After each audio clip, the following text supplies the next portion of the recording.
जय श्री कृष्ण दोस्तों, राधे राधे। ऋतु भक्ति चैनल में आप सबका स्वागत है। आज श्रीमद् भागवत महापुराण में कंदर्प जी की तपस्या और भगवान का वरदान की कथा का आरंभ होने जा रहा है। विदुर जी ने पूछा, भगवान स्वयंभू मनु का वंश बड़ा आदरणीय माना गया है, उसमें मैथुन धर्म के द्वारा प्रजा की वृद्धि हुई थी। अब आप मुझे उसी की कथा सुनाइए। ब्राह्मण, आपने कहा था कि स्वयंभू मनु के पुत्र प्रियव्रत और उत्तानपाद ने सातों दीपों वाली पृथ्वी का धर्मपूर्वक पालन किया था तथा उनकी पुत्री जो देव आहुति नाम से विख्यात थी कंदर्प प्रजापति को ब्याही गई थी। देवाहुति योग के लक्षण यमादि से संपन्न थी।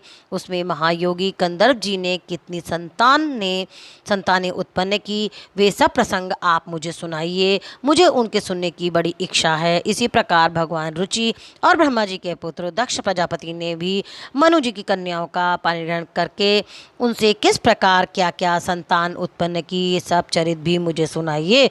मैत्री जी ने कहा, विदुर जी, जब ब्रह्मा जी ने भगवान कंदर्प को आज्ञा दी कि तुम संतान की उत्पत्ति करो, तो उन्होंने 10,000 वर्षों तक सरस्वती नदी के तीर पर तपस्या की। वे एकाग्रचित से प्रेम पूर्वक पूजन उपचार द्वारा शरणागत वरदायक श्री हरि की आराधना करने लगे। तब सतयुग के आरंभ में कमल नयन भगवान श्री हरि ने उनकी तपस्या से प्रसन्न होकर उन्हें अपने शब्द ब्रह्ममय स्वरूप से मूर्तिमान होकर दर्शन दिए। भगवान की वे भव्य मूर्ति सूर्य के समान तेजोमयी थी। वे गले में श्वेत कमल और कुमुद में फूलों की माला धारण किए हुए थे।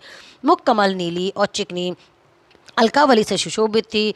वे निर्मल वस्त्र धारण किए थे। सिर पर झिलमिलाता हुआ सुवर्ण मुकुट, कानों में जगमगाते हुए कुंडल और कर कमलों में शंख चक्र गदा आदि आयुध विराजमान थे। उनके एक हाथ में क्रीड़ा के लिए श्वेत कमल सुशोभित थे। प्रभु की मधुर मुस्कान भरी चितवन चित्त को चुराए लेती थी। उनके चरण कमल गरुड़ जी के कंधों को विराजमान थे तथा वक्ष स्थल में श्री लक्ष्मी जी और कंठ में कौतुम्बड़ी सुशोभित थी।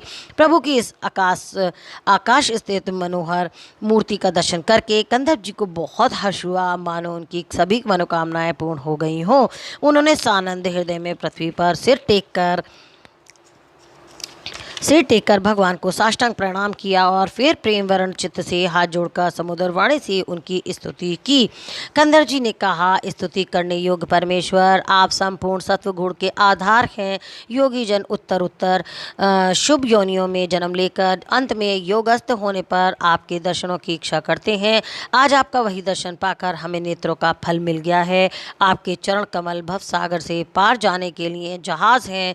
जिनकी बुद्धि आपकी माया से मारी गई है, वे ही उन तुच्छ क्षणिक विषय सुखों के लिए जो नरक में भी मिल सकते हैं उन चरणों का आश्रय लेते हैं। किंतु स्वामिन, आप तो उन्हें वे विषय भोग भी देते हैं। प्रभु, आप कल्पवृक्ष हैं। आपके चरण समस्त मनोरथों को पूर्ण करने वाले हैं। मेरा हृदय काम कलुषित है।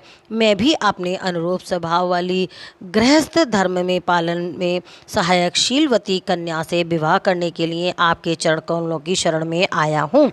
सर्वेश्वर, आप संपूर्ण लोकों के अधिपति हैं। नाना प्रकार की कामनाओं में फंसा हुआ ये लोक आपकी वेद वाणी से डोरी में बंधा हुआ है। धर्ममूर्ति उसी का अनुगमन करता हुआ मैं भी काल रूप आपको आज्ञा पालन रूप पूजो उपहार आदि समर्पित करता हूँ। प्रभु, आपके भक्त विषयासक्त लोगों और उन्हीं के मार्ग का अनुसरण करने वाले मुझ जैसे कर्म जड़ पशुओं को भी कुछ भी न गिन कर आपके चरणों की छत्र छाया ही आश्रय लेते हैं तथा परस्पर आपके गुणगान दूर मादक सुधा का ही पान करके अपने शुदा पिपास आदि देह धर्मों को शांत करते हैं। प्रभु, ये काल चक्र बड़ा प्रबल है। साक्षात ब्रह्मा भी इसके घूमने की धुनी है। अधिक मास सहित 13 महीने अरे हैं। 360 दिन जोड़ हैं। 6 ऋतुएं नैमिहाल है। अनंत क्षणपल आदि इसमें पत्रकार धारा हैं तथा 3 चातुर्मास से इसके आधारभूत नाभि हैं। ये अत्यंत वेगवान संतवर रूप काल चक्र चराचर जगत की आयु का छेदन करता हुआ घूमता रहता है, किंतु आपके भक्तों की आयु का ह्रास नहीं हो सकता। भगवान जिस प्रकार मकड़ी स्वयं ही जाले को फैलाती है, उसकी रक्षा करती है और अंत में उसे निगल जाती है, उसी प्रकार आप अकेले ही जगत की रचना करने के लिए अपने से अभिन्न अपनी योग माया को स्वीकार कर उससे अभिव्यक्त हुई अपनी सत्व आदि शक्तियों द्वारा स्वयं ही इस जगत की रचना, पालन और संहार करते हैं। प्रभु, इस समय आपने हमें अपनी तुलसी माला मंडित माया से परिच्छिन्न सी दिखाई देने वाली सुगुण मूर्ति का दर्शन दिया है। आप हम भक्तों को जो शब्द आदि विषय सुख प्रदान करते हैं वे मायिक होने के कारण यद्यपि आपको पसंद नहीं है, तथापि परिमाण से हमारा शुभ करने के लिए वे हमें प्राप्त हों।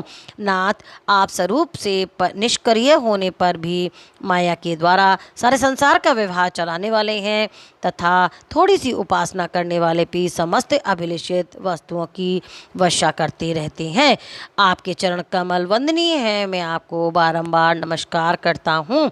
मैत्री जी कहते हैं, भगवान की भौहें प्रणय मुस्कान भरी चितवन में चंचल हो रही थीं। वे गरुड़ जी के कंधे पर विराजमान थे। तब कंदर्प जी ने इस प्रकार निष्कपट भाव से उनकी स्तुति की।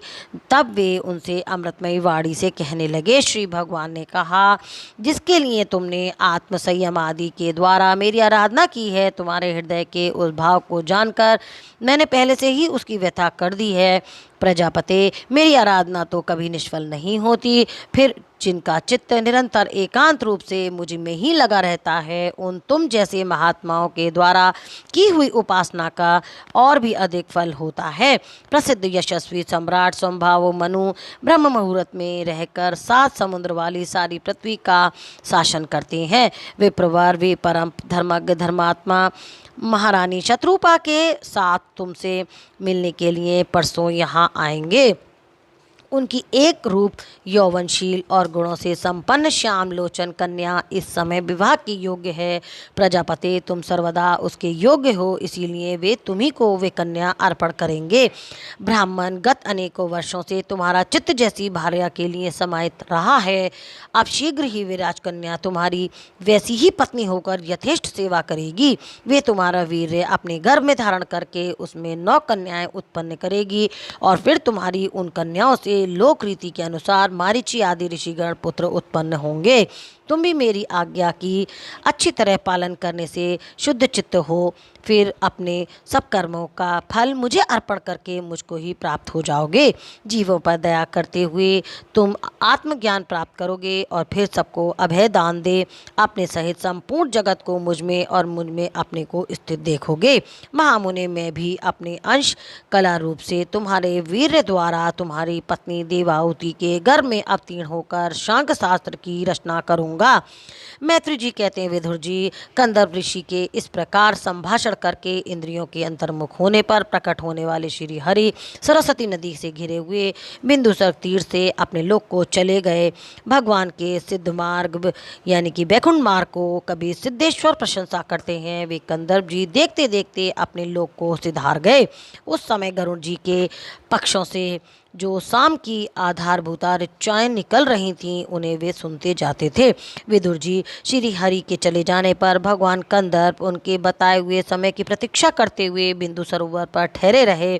वीरवार इधर मनु जी महारानी शत्रुपा के साथ सुवर्ण जटित रथ पर सवार होकर तथा उस पर अपनी कन्या को भी बिठाकर पृथ्वी पर विचरते हुए जो दिन भगवान ने बताया था, उसी दिन शांतिपरायण महर्षि कंदर्प के उस आश्रम में जा पहुँचे। सरस्वती के जल से भरा हुआ ये बिंदु सरोवर वे स्थान है जहाँ अपने शरणागत भक्त कंदर्प के प्रति उत्पन्न हुई अत्यंत करुणा के वशीभूत हुए भगवान के नेत्रों से आंसू की बूंदें गिरी थीं। यह तीर्थ बड़ा ही पवित्र है। इसका जल कल्याण में और अमृत के समान मधुर है तथा महर्षिगण सदा इसका सेवन करते हैं।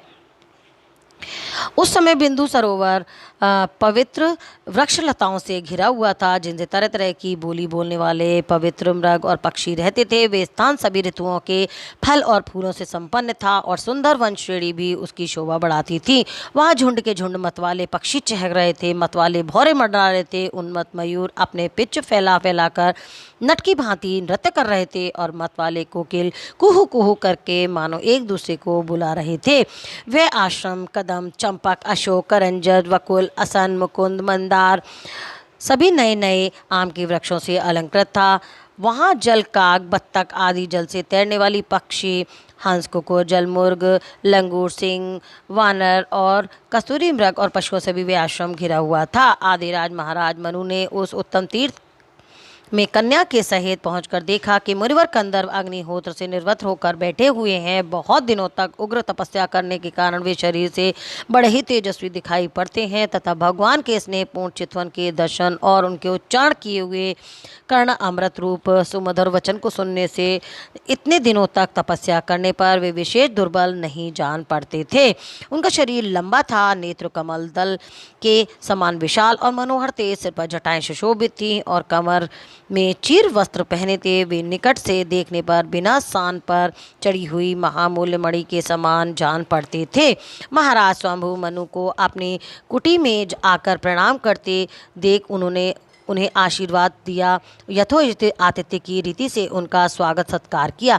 तब जब मनु ने उनकी पूजा ग्रहण कर स्वस्थ चित्त से आसन पर बैठ गए तब मुनिवर कंदर्प ने भगवान की आज्ञा का स्मरण कर उन्हें मधुर वाणी से प्रसन्न करते हुए इस प्रकार कहा, देव, आप भगवान विष्णु की पालन शक्ति रूप हैं, इसीलिए आपका घूमना फिरना निसंदेह सज्जनों की रक्षा और दुष्टों के संहार के लिए ही होता है। आप साक्षात विशुद्ध विष्णु स्वरूप हैं तथा भिन्न भिन्न कार्यों के लिए सूर्य, चंद्र, अग्नि, इंद्र, वायु, यम, धर्म और वरुण आदि रूप धारण करते हैं। आपको नमस्कार है। आप मणियों से जड़े हुए जलदायक रथ पर सवार हो अपने प्रचंड धनुष की टंकार करते हुए उस रथ की घरघराहट से पापियों को भयभीत कर देते हैं और अपनी सेना के चरणों से रौंदे हुए भूमंडल को कपाते अपनी उस विशाल सेना को साथ लेकर पृथ्वी पर सूर्य के समान विचरते हैं। यदि आप ऐसा ना करें तो चोर डाकू भगवान की बनाई हुई वर्ण आश्रम धर्म की मर्यादा का तत्काल नष्ट कर दें तथा विषय लोलुप निरकुंश मानवों द्वारा सर्वत्र अधर्म फैलाए जाएं। यदि आप संसार की ओर से निश्चिंत हो जाएं तो ये लोग दुराचारियों के पंजे से पड़कर नष्ट हो जाएंगे। तो भी वीरवर, मैं आपसे पूछता हूँ कि इस समय यहाँ आपका आगमन किस प्रयोजन से हुआ है? मेरे लिए जो आज्ञा होगी सो मैं उसे निष्कपट भाव से सहज स्वीकार करूँगा। इति श्रीमद्भागवते महापुराणे पारमहंसाय संहितायां तृतीय स्कंदे 21वां अध्याय संपन्न। बोल कृष्ण भगवान की जय। ओम नमो नारायण भगवते वासुदेवाय नमः।